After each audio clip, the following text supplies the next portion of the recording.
અત્યારે જનરલ રોગ બહુ વધી ગયા છે. એમાંય ખાસ કરીને કેન્સરનો રોગ છે ને બહુ અતિ વધી ગયો છે. અને કેન્સરના રોગમાં શરૂઆતમાં ખ્યાલ આવી જાય છે ને એ બચી જાય છે ને કાંઈ વાંધો નથી આવતો. હાવ છેલ્લે ખબર પડે છે અને હાવ ત્રીજા ચોથા સ્ટેજમાં વહી ગયું હોય છે ને પછી બચવાની શક્યતા ઓછી રહેતી હોય છે.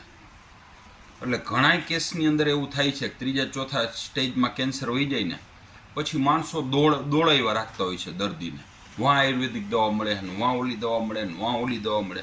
ડૉક્ટરે એક વખત કેન્સરમાં કહી દીધું કે આની અંદર હવે કાંઈ ટ્રીટમેન્ટ થાય એમ નથી, પછી એક પણ પ્રકારની દવા લાગુ નથી પડતી આયુર્વેદિકમાં.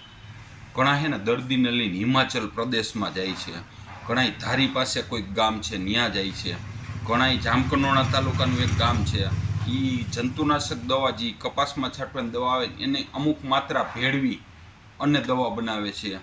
આવા કેટલાય છે કે પછી કચ્છમાં કોક છે ને પાણી દે છે, મંત્રેલું પાણી. આમાં દર્દીને દોડાવતા હોય છે.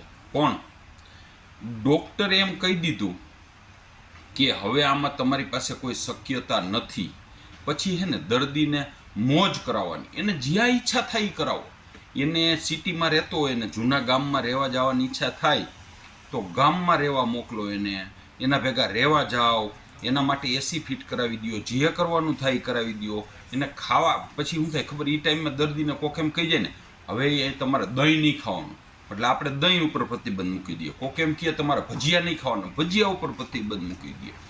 પણ કોઈ વસ્તુ ખાય કે ન ખાય, હવે ડૉક્ટરે ના પાડી દીધા પછી કોઈ વસ્તુથી કાંઈ થતું જ નથી. એને જે ખાવું એ ખાવા દો, એને જ્યાં જવું એ ત્યાં લઈ જાઓ, મોજ કરાવો. કારણ કે એની પાસે જિંદગીના દિવસો થોડા છે. આટલા દિવસો છે ને એને મજા કરાવો, એને મોજ કરાવો, એને તમે આરામથી ટેસ્ટથી જીવવા દો, એને જે વસ્તુ ગમે છે એ કરાવો. એને ખોટા એની ઉપર અખતરા નહીં કરવાના. ઘણાય તો એની દર્દી ઉપર અખતરા જ કર્યા રાખતા હોય. ઓલો એમ કે જે આ નહીં ખાવાનું એટલે એ ન ખવડાય, ઓલો એમ કે આ પાવાનું એટલે એ પાય, ઓલાને ભાવતું ન હોય તોય પાય, ઓલો એમ કે આ પાવાનું. લગભગ જાતના માણસો સલાહ દઈ જાય કે આ પાયા રાખો, આ પછી 6-12 મહિના થાય ને ત્યાં બિચારો હોયો જાય, એની મનમાં રહી જાય ખાવા પીવાનું ક્યાંય જવાનું. એના કરતાં એ ટાઈમની અંદર દર્દીને હે ને જ્યાં જવું એનું મન થાય ને ત્યાં લઈ જાઓ, એને મોજ આવે ને ત્યાં લઈ જાઓ, એને જે ખાવું હોય ને એ ખવડાવો, શાંતિથી એને મોજ કરવા દો. બરોબર ને? ભીખાલાલનું આવું માનવાનું છે.